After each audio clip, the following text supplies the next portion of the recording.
అన్నపూర్ణదేవ్యాయ నమః. చూడండి, నాకు నచ్చిన మా అమ్మ వాళ్ళ ఊరిదిగా అయితే కాదు, కానీ ఇది ఒరిస్సా బంగాళదుంపలే అనమాట. కొత్త దుంపలు ఇలా ఉంటాయి, నాకు చాలా ఇష్టం. మష్రూమ్ కర్రీ కారం అనిపించినప్పుడు ఉప్పు లేని లోటు తెలియడానికి బంగాళదుంప కలుపుకొని తింటున్నాను. ఇది స్వీట్గా ఉందన్నమాట. ఏది నేదొండకాయ, రెండింటికి ఉప్పు లేదు. అస్సలు ఉప్పు లేని లోటే తెలియట్లేదు. మార్నింగ్ పుదీనా మష్రూమ్ సూప్ తాగా, కొబ్బరి బొండ నీళ్ళు తాగాను.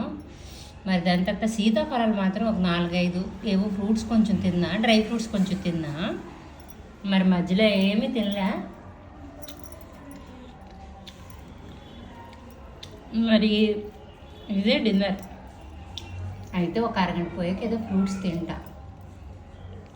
ఎంత హెల్దీ తెలుసా. నేదొండకాయలు షుగర్ని కంట్రోల్ చేస్తుంది, హెల్త్కి మంచిది, టెన్షన్ ఫ్రీగా ఉంటుంది. Mushroom vitamin D tablet. మరి మష్రూమ్లో అన్ని వాల్యూస్ అన్నీ చెప్పా. హెల్దీ డిన్నర్ అనమాట ఈరోజు నా మెన్ను. అన్నపూర్ణాదేవి అవతారం క్రియ, నేను తింటున్న మహాప్రసాదం.